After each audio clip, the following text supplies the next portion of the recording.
Hey everybody, I'm Ace. Welcome back to another lovely video in the funny enough series that I would like to call The Things I Hate, which is a small little series where I talk about games and some gripes I have with them. Now, not all of them are bad, some of them are good, some of them are great, but as we all know, playing games, sometimes you just have some tiny gripes with games that you just want to get into. So here we are today as I talk about a game that's really hurt my soul, which is Ninja Gaiden 3. Instead, talk about all three of the Ninja Gaiden games that came out for the Xbox era. As talking about the third game, which I was going to do, it's just too easy to rip on. So I wanted to talk about something from each game that I hate as a whole and go from there. So without further ado, let's begin. The thing I hate from the first game, which is the exploding shurikens. Kunai. Like, early on, you'll see it a lot where the ninjas that you go up against have kunai that just explode. And thing is, these kunai stick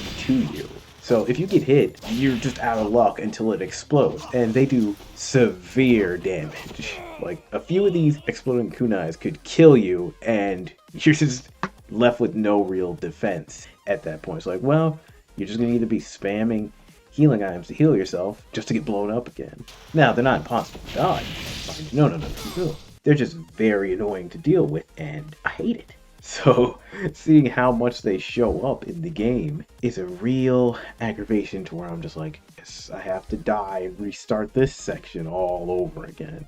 So thankfully, there are ways to take out these ninjas carrying these fast, but doesn't mean I don't hate it any less. The next thing I'd like to talk about is from Ninja Gaiden 2, which is the amount of enemies the game had. They really cranked up difficulty in this one by adding more enemies. Here's the thing. There's nothing wrong with adding more enemies to the game to make things simple. Like, there's nothing wrong with that. The problem, however, is how many. Because with the amount of enemies they added to the game, it causes the game's frame rate to start to dip into the toilet. If there's too many things on screen, things are going to start chugging, and it's kind of hard to get through an area when things are moving at 5 frames a second. Now, it's not going to get down to Blighttown levels bad, but it's still bad when you're trying to move and you're just too slow. Or it's just a matter of you just getting your butt handed to you by too many enemies. Oh, look, you've reached this castle. Oh, here's about 30 werewolves that can grapple you and beat you into the dirt. Doesn't that sound fun? Doesn't it? I know I said I was going to pick one thing from each of the Ninja Gaiden games, but I'm adding a special bonus for the second game.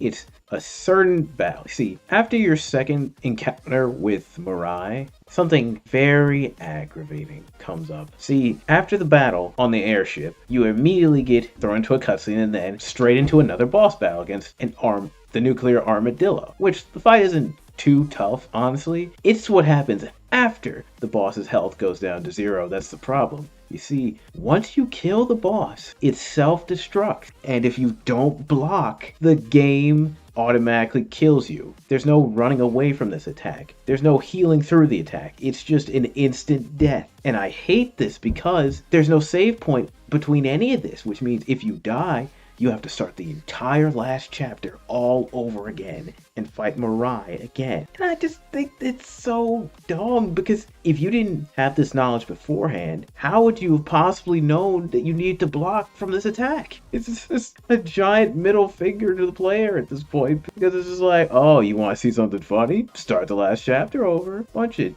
dicks. Ugh. And last, but certainly not least, we talk about Ninja Gaiden 3. Ooh boy. What could I possibly say about this game when there's so many things to talk about? We have what they've done with the weapons and upgrading.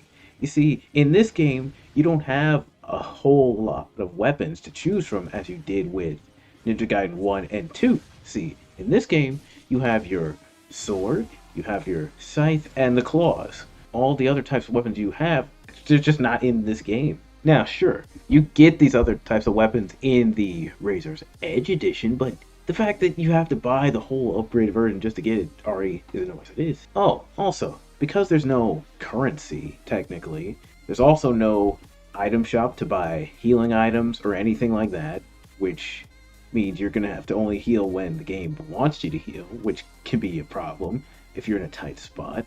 There's also no blacksmith, meaning you can't upgrade your weapons, meaning your weapons are at the base damage that they start off as, which can be a problem when you're fighting the beefier enemies late in the game and your swords are just doing kind of chip damage at them. Now, while this is a hack and slash essentially, so you're gonna get through it, but I'd rather just have been able to upgrade my weapons personally instead of having to have this drawback. And not being able to have healing items really sucks when you're getting shit on by a boss or just a group of enemies that keep coming in, or, you know, specifically enemies that transform mid-fight and just rip you to pieces. But it just feels like NGS3 dropped the ball with this whole idea, and it'll always remain in my greatest rage of hate. So, there you go. Those are my thoughts on Ninja Gaiden Trilogy for things I hate. So, hopefully you enjoyed. If you did, please tell me what you enjoyed, or if you have something more anger-inducing about these 3 games, let me know in the comments below. I'd love to hear what you have to say. And like and subscribe if you enjoy. If you'd like to see more live content, check us out on twitch.tv. All the live stuff, Monday through Wednesday. So, until I see you guys next time, I've been Ace. You guys have a great rest of your day. I'll see you later. Bye-bye, and take care.